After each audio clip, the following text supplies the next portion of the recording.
আসসালামু আলাইকুম ওয়া রাহমাতুল্লাহি ওয়া বারাকাতুহু। আজকে আমরা রান্না করব ছোট মাছ দিয়ে করলা ভাজি। এর জন্য আমরা আগে প্রথমে মাছটাকে ভেজে নিব লবণ হলুদ দিয়ে। সুন্দর করে মাছটাকে মেখে নিয়েছি, আগে প্রথমে ধুয়ে নিয়েছি সুন্দর করে, তারপরে লবণ হলুদ দিয়ে মেখে নিয়েছি।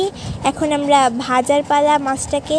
এখন আমরা দিয়ে দিলাম মাছটাকে কড়াইয়ের ভিতরে, ফ্রাই প্যানে দিয়ে দিলাম ভাজতে।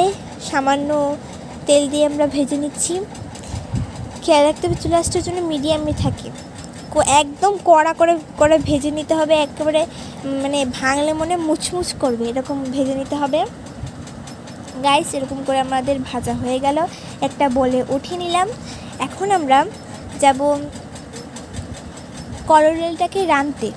করলা, এর জন্য আমরা করলাটাকে সুন্দর করে কেটে নিয়েছি, কাটার পরে ধুয়ে নিয়েছি। পেঁয়াজ কাঁচামরিচ হলুদ লবণ দিয়ে আমরা সুন্দর করে একটা মশলা তৈরি করে নিয়েছি। এই মশলা কষানোর পরে এর ভিতরে দিয়ে দিলাম সেই করলাটা দেওয়ার পরে এখন সুন্দর করে করলাটাকে আমাদের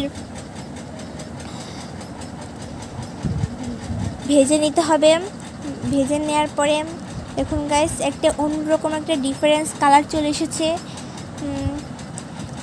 কত সবুজ ছিল, এটা ব্রাউন কালার হয়ে গিয়েছে।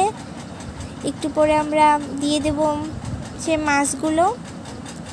গাইস অসম্ভব টেস্টি হয়েছিল, মানে আমি করলা ভাজি খেতাম না, এক প্লেট ভাত আমি খেয়ে ফেলেছি তাই দিয়ে, এই করলা ভাজি দিয়ে। এখন আমরা মাছটাকে দিয়ে দিলাম। মাছটাকে দিয়ে দেওয়ার পরে আমরা সুন্দর করে রান্না করে নিচ্ছি করলাটাকে।